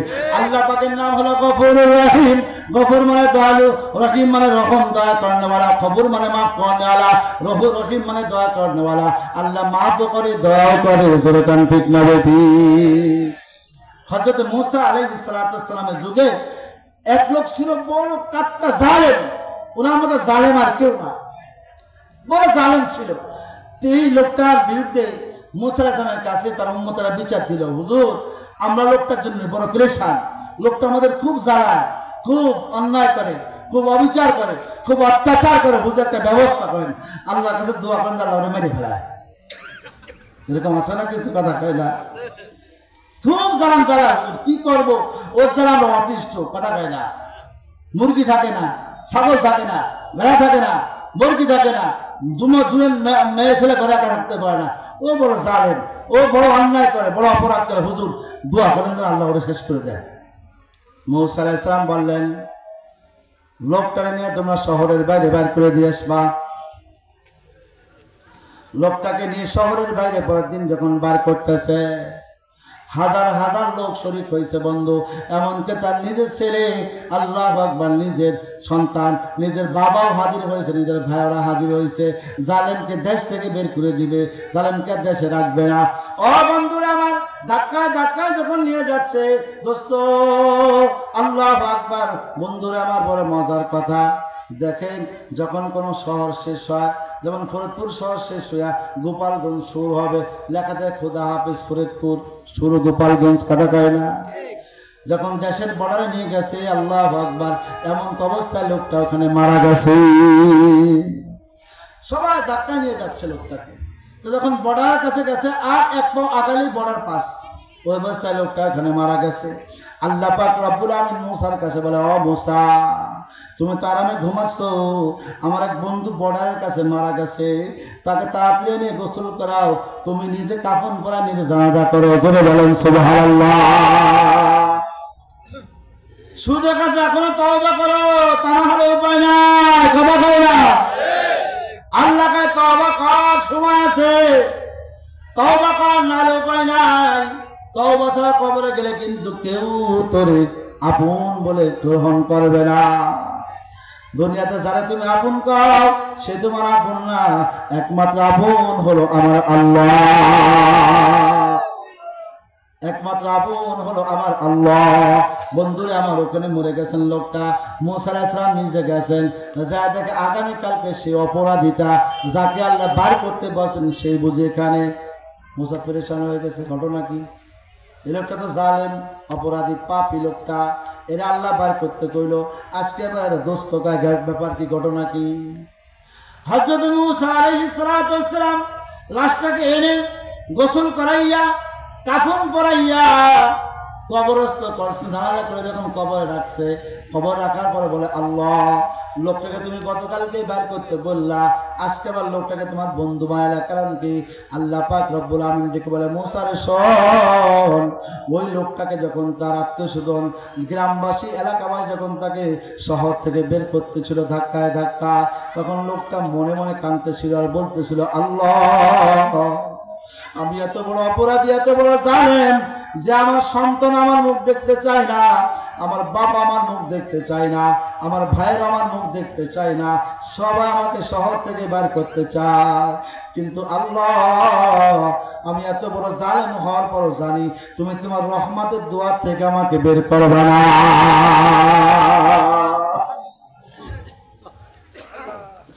আল্লাহ আমার বিশ্বাস সবাই বের করলো, তুমি আমাকে তোমার রহমতের দোয়া থেকে বের করবা না। আল্লাহ বড় দয়ালু, আল্লাহ বড় দয়ালু, বড় দয়ালু। বন্ধুরা আমার হাদিসে কুদসির মধ্যে আসছে, এটাকে হাদিসে জিহাদও বলা হয়। সর্বশেষ এক ব্যক্তিকে আল্লাহ পাক রব্বুল আমিন জাহান্নাম থেকে বের করবেন। এই লোকটা আল্লাহ পাকের দরবারে, বুখারীর মধ্যে হাদিসটা আছে, লম্বা হাদিস। লোকটা আল্লাহ পাকের দরবারে কাঁদবে, বলবে আল্লাহ আল্লাহ আল্লাহ আল্লাহ আল্লাহ আল্লাহ। আল্লাহ পাক রব্বুল আমিন দীর্ঘদিন পরে ডাক শুনে বলবেন, ব্যাপার কি, ডাকো কে? আল্লাহ সবাই তো জাহান্নাম থেকে বের হয়ে গেছে, আমার পাড়া প্রতিবেশী কাউরে তো দেখি না, আমি একাই জাহান্নামের মধ্যে। আল্লাহ তুমি একটু আমার তো আমল না, একটু বার করে আমাকে তুমি তোমার জাহান্নামের গেটের মধ্যে রাখো। জোরে বলেন সুবহানাল্লাহ।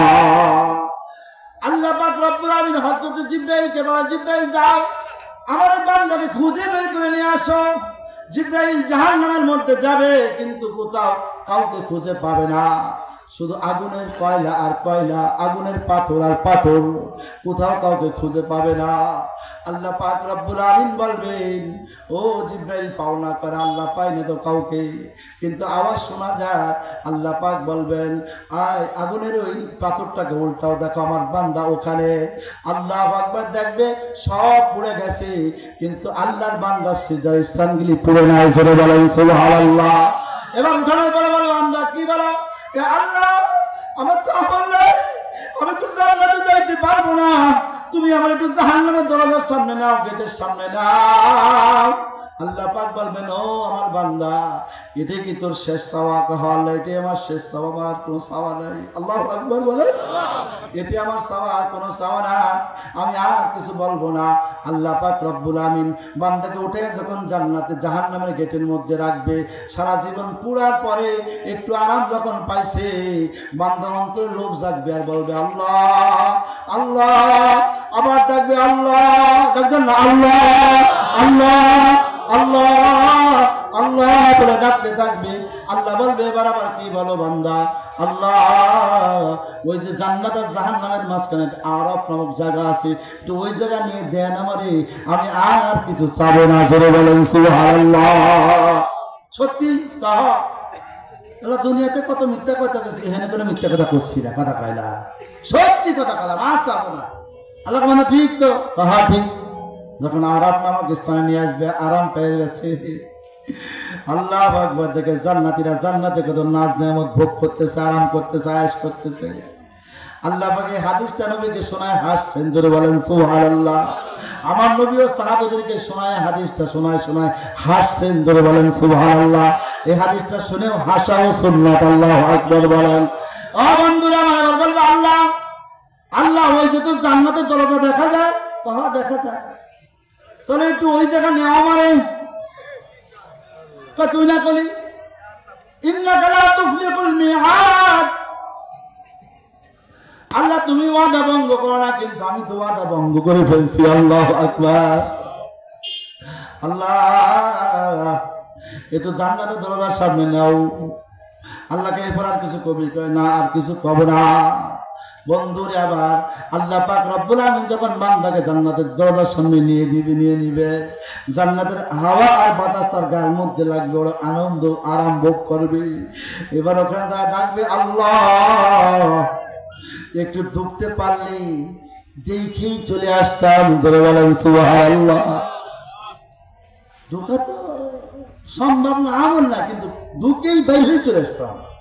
কোনো মতে কোনো দিন ধরবো না, দেখবো না, শুবো না, ঢুকেই বের হয়ে চলে আসবো। আল্লাহু আকবার বলেন। আল্লাহ বলেন, বান্দা বরাবর 3 বার ওয়াদা ভঙ্গ করছো, এখনো আবার করবা কিনা? আল্লাহ না, আর করবো না, ঢুকে বের হয়ে চলে আসবো। আল্লাহ একটু ঢুকায় দাও না। আল্লাহ পাক রব্বুল আলামিন ফেরেশতা আর বান্দারে ঢুকায় দে। আল্লাহু আকবার। বান্দা আবার ঢুকবে, ঢুকে আর বের হইতে চাবে না। জোরে বলেন সুবহানাল্লাহ। জান্নাতের মধ্যে ঢুকে খালি ঘুরবে ঘুরবে ঘুরবে ঘুরবে। আল্লাহকে ব্যাপার কি ভারিয়া আর ভারিয়া। এবার বান্দা কাঁদবে, বলে আল্লাহ তুমি না রহমানুর রহিম, তুমি না গফুরুর রহিম, তুমি না বড় দয়ালু। আল্লাহ আমি জালেম, আমি পাপী, আমি গুনাহগার। তুমি তো রহমান, তুমি তো রহিম, তুমি কেমনে রহমান রহিম খুদা হইয়া আমার মতো পাপীকে জান্নাত থেকে বাইর করবা? জোরে বলেন সুবহানাল্লাহ। তুমি তো বলছো খালিদিনা ফিহা আবাদা, যারা জান্নাতে ঢুকবে আজীবন থাকবে। আল্লাহ আমি ওয়াদা পার খিলাফ করতে পারি, কিন্তু তো লা ইখলিফুল্লাহুল মিআদ, তুমি তো ওয়াদা খিলাফ করো না। জোরে বলেন সুবহানাল্লাহ। বলবে আল্লাহ তুমি রহমানুর রহিম খুদা হয়ে কেমনে আমারে বাইর করবা? আল্লাহ তুমি না রহিম, তুমি না দয়ালু, আমি তো জালিম, আমি পাপিষ্ঠ, আমি গুনাহগার। আল্লাহ তুমি রহমান রহিম হয়ে কেমনে বাইর করবা? আল্লাহ বলে ও বান্দা, চালাকি করে তো ঢুকেই বইছো, যাও যাও, এই 10 দুনিয়া সমান একটা জান্নাত তোমার দিয়ে দিলাম। জোরে বলেন সুবহানাল্লাহ। এই জন্য আল্লাহ বলে মুসারে রাগ হয়েও না। ওই লোকটাকে যখন মানুষ তার ভাইরা, তার বাবারা, তার আপনজন যখন তাকে দেশ থেকে বার করতেছিল, তখন লোকটা কাঁদতেছিল আর বলতেছিল আল্লাহ সবাই আমাকে আমার দেশ থেকে বার করতে পারে, সবাই আমাকে আমার দেশ থেকে বার করে দেয়, কিন্তু তুমি রহমানুর রহিম আল্লাহ, আমাকে তোমার রহমতের দরবার থেকে বার করো না। জোরে বলেন সুবহানাল্লাহ। আল্লাহ আমি তওবা করলাম, মাফ চাইলাম, আর জিন্দেগিতে অপরাধ করবো না, আর জিন্দেগিতে গুনাহ করবো না। আল্লাহ আমারে মাফ করিয়ে দাও।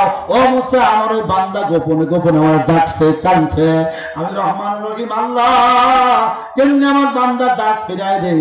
আমি আল্লাহ আমার বান্দাকে মাফ করে দিছি রে মুসা। এই জন্য তুমি তো জানাজা পড়ে গোসল করে কাফন করো। জোরে বলেন সুবহানাল্লাহ। এই জন্য বন্ধুরা আমার 4টে দোষের কথা বলেছিলাম।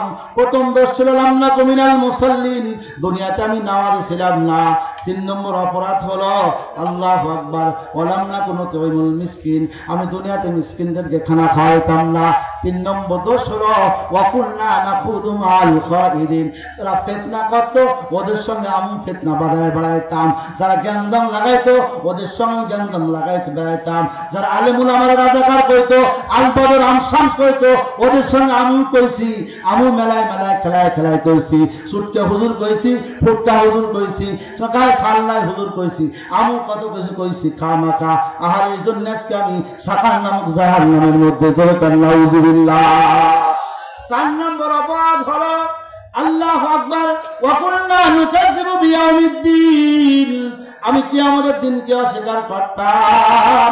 আমি বলতাম দুনিয়াটা মস্ত বড়, খাও দাও ফুর্তি করো, আগামীকাল বাঁচবা কিনা বলতে পারো, কথা কইলা। আমি কইতাম দুনিয়াটাই সব, আখিরাত বলতে কিছু নাই। অথচ আমরা ইমানে মুজমালে পড়ছি আমানতু বিল্লাহি ওয়া মালাইকাতিহি ওয়া কুতুবিহি ওয়া রুসুলিহি ওয়াল ইয়াউমিল আখির ওয়াল কদরি খাইরিহি ওয়া শাররিহি মিনাল্লাহি তাআলা ওয়াল বাসি বাদাল এজন্য কবরে যখন লাশ রাখা হয় দোস্ত দোয়া পড়ি মিনহা খালাকনাকুম ওয়া ফিহা নুঈদুকুম ওয়া মিনহা নুখরিজুকুম তারাতান উখরা। সরকান ঠিক না বেটি? ও দোস্ত বলা হয় মিনহা খালাকনাকুম, আল্লাহর বান্দারে তোমাকে মাটি থেকে সৃষ্টি করা হয়েছিল, আফিহা নুঈদুকুম তোমাকে আবার মাটির মধ্যে রেখে দেওয়া হলো, অমিনহা নুখরিজুকুম তারাতান উখরা তোমাকে তৃতীয়বার মাটি থেকে উঠানো হবে দোস্ত। এজন্য উনি বলতেছে আমি সাকার নামক জাহান্নামের জন্য আমি পুনরুত্থানকে বিশ্বাস করতাম না, আমি কিয়ামত বিশ্বাস করতাম না, আমি হাসর বিশ্বাস করতাম না, আমি পুলসিরাত বিশ্বাস করতাম না, আমি মিজান বিশ্বাস করতাম না। এজন্য আজকে আমি সাকার নামক জাহান্নামে ধরা খেয়ে গেছি, আল্লাহ পাকের আযাব আমি ধরা খেয়ে গেছি দোস্ত। মাওলার আযাব বড় কঠিন, মাওলার আযাব বড় কঠিন, মাওলার আযাব বড় কঠিন, জাহান্নামের আযাব বড় শক্ত আযাব রে দোস্ত। আল্লাহ পাক রব্বুল আমিন বলে হাত্তা তাতালি ওয়ালাল আফইদা, জাহান্নামের আগুন তোর পুরো গায়ে লাগানো লাগবে না এ বন্ধু, তোর পার বুড়িয়ান হয়ে লাগবে জাহান্নামের আগুন, কলজা টাস করে ফাটিয়া যাইবে। জাহান্নামের আগুন বড় কঠিন, বড় শক্ত আযাব। আল্লাহ বলে ইন্না বাতাসা রাব্বিকা লাশাদীদ, আমি রবের ধরা বড় শক্ত ধরা। আল্লাহ কোরআনে কারীমের মধ্যে আরো ফরমান আমার মতো আযাব আর কেউ দিতে পারবে না, আমি বড় আযাব দেনওয়ালা। জোরে কোন ঠিক না বেটি? এজন্য কিয়ামত হবে, হাসর হবে, মিজান পুলসিরাত আছে দোস্ত। আমি বিভিন্ন জায়গা বলে থাকি ও বন্ধু, কেউ আল্লাহু আকবার ওই মার্ডার কেসের আসামি না ফৌজদারি মামলার আসামি, ফৌজদারি মামলার আসামি। যে মামলার কোনো জেল নাই, জরিমানা নাই, ফাঁসি নাই, তারপর খাইতে বসতে যদি শুনে পুলিশ আসতেছে দৌড়ায় পালায়, জোরে কান ঠিক না বেঠিক? কিন্তু তুমি আমি অযুবক বড় করে শুনে নাও, তুমি আমি 5টা মামলার আসামি, এই 5টা মামলা ঘাড়ে নিয়ে তুমি আমি ঘুরতেছি। 1 নম্বর মামলা হো মৌতের মামলা, বড় কঠিন, জোরে কান ঠিক না বেঠিক? মৌতের মামলা বড় কঠিন মামলা। ও যুবক, ও বৃদ্ধ, তোর পা দুখান ধরে পড়ি, আর কোন জন্য নামাজ ত্যাগ করো, আর কিসের জন্য 4 দোকানে বসে আড্ডা দাও? ও যুবক, তোমার 5 দোকান ধরে বলি রে বাজান, আর তো নামাজ কামাই দিও না, আর মাওলার হুকুমকে তুমি ছেড়ে দিও না। আল্লাহ, তুমি আমি মৌতের মামলার আসামি। মৌতের মামলা বড় কঠিন মামলা, বড় কঠিন মামলা। হযরতে মুসা আলাইহিস সালাতু ওয়াস সালাম তার উম্মতদেরকে দাওয়াত দেয়, ও আল্লাহর বান্দারা, বলো লা ইলাহা ইল্লাল্লাহ, ঈসা কালিমুল্লাহ। এবার উম্মতেরা বলে, ও আল্লাহর পয়গম্বর ঈসা, আল্লাহ পাক রব্বুল আলামিন তোমাকে মুজিজা দান করেছেন, অতুবরিহুল আকমাহা ওয়াল আবরাস, তুমি কোন কুষ্ঠ লোকের গায়ে হাত বুলালে সে ভালো হয়ে যায়, জন্ম অন্ধর মধ্যে চোখের মধ্যে হাত বুলালে তার অন্ধত্ব দূর হয়ে যায়, কোন পুঙ্গু লোকের পার মধ্যে হাত বুলালে সে ভালো হয়ে যায়, তুমি মাটির পাখি বানাইয়া ফু দিলে তার মধ্যে প্রাণ চলে আসে, উড়ে চলে যায়। ও আল্লাহর পয়গম্বর ঈসা, ওই কবরস্থান থেকে যদি একজন লোককে জীবিত করে দেখাইতে পারো, তার কাছে আমরা কবরের আযাবের কথা শুনবো, কবর কি হালাত হয় শুনবো, শোনার পরে আমরা ঈমান আনবো, তার আগে আমরা ঈমান আনতেছি না। একজন লোকটা জীবিত করে দেখাও। হযরত ঈসা আলাইহিস সালাম কবরস্থানে চলে গেছেন, বড় কোন কবরের বাসিন্দাকে জীবিত করবো? হযরত নূহ আলাইহিস সালামের সন্তান সামের কবর দেখায়, বলে এই কবর থেকে জীবিত করো। আল্লাহর পয়গম্বর ঈসা আলাইহিস সালাম বলেন, কুম বিইذনিল্লাহ, আল্লাহর নামে দাঁড় হয়ে যাও। সঙ্গে সঙ্গে সাম কবর থেকে দাঁড়ায় গেছে, জোরে বলেন সুবহানাল্লাহ। আল্লাহর পয়গম্বর ঈসা বলে, ভাই সামনের ব্যাপার কি? তোমার চুল আর দাড়ি কেন পাকছে, ঘটনা কি? ওই যুগের মানুষ 150-200 বছর 300 বছর হায়াত পাইতো, চুল দাড়ি পাকতো না, কিন্তু চুল দাড়ি পাক অবস্থায় উঠছে। ঈসা বলে, ও ভাই সাম, তোমার চুল আর দাড়ি কেন পাকছে, ব্যাপার কি, ঘটনা কি? এবার সাম দেখে বলে, আল্লাহর পয়গম্বর, আপনি যখন বলছেন কুম বিইذনিল্লাহ, আল্লাহর নামে দাঁড় হয়ে দাও, কবর থেকে আমি শোয়া থেকে বসছি, বসা থেকে দাঁড়াইতে দাঁড়াইতে হাসরের ময়দানের ভয়ে আমার চুল আর দাড়ি পেকে গেছে। ডাক দেখা, ঈসারে কবরের আযাবের কথা কিছু বলো। হযরতে সাম বলে, ও ভাই ঈসা, কি বলবো কবরের আযাবের কথা? ওই যে হাজার হাজার বছর আগে আমার রূহ কবজ হয়েছে, আমার জান কবজ হয়েছিল। খোদার কসম করে বলি ভাই ঈসা, আমি এখনো কবরে শুয়ে শুয়ে মৃত্যুর যন্ত্রণা, সে কষ্ট ভোগ করতেছি। এখনো আমি সেই কবরে শুয়ে শুয়ে মৃত্যু যন্ত্রণা ভোগ করতেছি। আযাবের কথা কি বলবো, কবরের গজবের কথা কি বলবো? অদস্ত তোমার আমার ঘরে কিন্তু মওতের মামলা। এই মওতের মামলা বড় কঠিন মামলা। আমার নবী ইন্তেকালের আগেও বুখারীর হাদিসের মধ্যে আসছে, হযরত মা আয়েশা সিদ্দিকা রাদিয়াল্লাহু তাআলা আনহাকে বলে, আয়েশা এক পেলা পানি দাও আমাকে। হযরত আয়েশা এক পেলা পানি আনছেন, আল্লাহর হাবিব পানির মধ্যে হাত ভিজে আর মুখকে মাসে করে আর বলে, আল্লাহুম্মা আল্লিকনি, আল্লাহুম্মা আলহিকনি বির রাফিকিল আলা। আল্লাহ, আমাকে তোমার সঙ্গে তাড়াতাড়ি করে মিলাই দাও। আমি নবী মওতের যন্ত্রণা সহ্য করতে পারি না, আমি নবী মওতের কষ্ট সহ্য করতে পারি না। মওতের মামলা বড় কঠিন। ও দোস্ত, নামাজ ত্যাগ করো না, আল্লাহু আকবার, আর গুনাহ করো না। মওতের মামলা বড় কঠিন মামলা। তখন কিন্তু কেউ থাকবে না। আল্লাহ পাক কোরআনে কারীমের মধ্যে ফরমান, কাল্লা ইদা বালাগাতিত তারাকিয়া ওয়া কিলা মান রাক ওয়া যান্না আন্নাহুল ফিরাক والتفت الساق بالساق إلى ربك يومئذ المساق। আল্লাহ বলে, কাল্লা ইদা বালাগাতিত তারাকি, যখন তোমার রূহটা হলকম বরাবর চলে আসবে। আল্লাহু আকবার। এবার আল্লাহ বলবে, এ দেখো কে তোমার আপনজন, বন্ধু বান্ধব বসা থাকবে, ভাই ব্রাদার বসা থাকবে, ছেলে মেয়ে সবাই বসা থাকবে। আল্লাহর বান্দা ফেল ফেল করে চতুর্দিকে তাকায় দেখবেন মৃত্যু ব্যক্তির চোখ উল্টে যায়, ডাইনে তাকায় বামে তাকায়, চোখটা ঘুরায় ঘুরায় তাকাইতে থাকে, চোখটা ঘুরায় ঘুরায় তাকাইতে থাকে। এবার লোকটা বলে না ওয়াজান্না আন্নাহুল ফিরাক, কেউ আমার দোস্ত না, কেউ আমার বন্ধু না, এখন আমার চলে যাওয়ার সময় এসে গেছে, আমি তো আর থাকতে পারবো না। আল্লাহ বলে তোর অবস্থা কি হবে? মালাকুল মউত আজরাইল যখন তোর রূহ কবজের জন্য থাবা লাগাই দিবে, ওয়াল তাফাতিস সাকু বিসাক ইলা রাব্বিকা ইয়াউমা ইদিল মাসাক, ওয়াল তাফাতিস সাকু বিসাক, এই তোর ডান পাটা বাম পার সঙ্গে পায়ে লাগবে, তোর সমস্ত রগরিসা টাস করে খুলে যাবে, রগ রিসা কিন্তু টাস করে খুলে যাবে। আল্লাহু আকবার। বন্ধুরা আমার, এজন্য মওতের মামলা বড় কঠিন মামলা। 2 নম্বর মামলা হলো কবরের মামলা। ওই কবরে কিন্তু আপনজন বলতে কেউ নাই, জোরে কোন ঠিক না বেটি? দলের নেতাও থাকবে না, যার পিছনে ঘুরে সে থাকবে না, আপনজন বলতে কেউ নাই। তুমি এখনই মারা যাও, 3 কালা সাদা কাপড়ের প্যাকেট বানায় দিবে। আল্লাহ বলে ওয়ালা ইউসিকু ওয়াসাকাহু আহাদ, আমার বান্ধন কিন্তু বড় শক্ত বান্ধন। ওয়ালা ইউসিকু ওয়াসাকাহু আহাদ, আমার বান্ধন বড় শক্ত বান্ধন। দুনিয়ার পুলিশে বান্ধন লাগাইলে ওই বান্ধন খুলে আসা যায়, কিন্তু আমার পুলিশে বান্ধন লাগাইলে ওই বান্ধন কিন্তু খোলা যাবে না। তার মধ্যে বান্ধন লাগাই বলে এ যুবকে পাও দিয়ে কত হেঁটে হেঁটে বন্ধু বান্ধবের আড্ডা গেছ, কত হেঁটে হেঁটে এদিক সেদিক গেছ, কিন্তু আজকে পাও বান্দা আর জিন্দগিতে মসজিদে যাইতে পারবে না, যেরকম ঠিক না ঠিক? মাজার মধ্যে বান্দা বলবে মাতুব্বার চেয়ারম্যান মেম্বার এমপি মন্ত্রী চেয়ারে বসে কত হুকুম করছো, আজকে কিন্তু মাথা বান্দা আর খুলতে পারবে না। মাথার বান্ধন বলবে আর জিন্দগিতে মাথা রাখতে পারবে না, যেরকম ঠিক না ঠিক? কবরের মামলা বন্ধু, হাসরের মামলা, মিজানের মামলা, পুরসিরাতের মামলা, এই মামলাগুলি বড় কঠিন মামলা, বড় ভয়াবহ মামলা, বড় ভয়াবহ মামলা। এই মামলাগুলি পার করার পরে তারপরে কিন্তু মাওলার জান্নাত, যেরকম ঠিক না বেটি? এই জন্য দোস্ত আল্লাহ আকবার, এই 4টা অপরাধ, এই 4টা দোষ যদি কারো মধ্যে থাকে, একটা দোষও থাকলে আমরা ত্যাগ করবো ইনশাল্লাহ। আমরা নামাজ পড়বো ইনশাল্লাহ। 5 ওয়াক্ত নামাজ কারা কারা পড়বো দেখি তো? লিল্লাহি তাকবীর, নারে তাকবীর। প্রধান অতিথির আগমন, প্রধান অতিথির আগমন।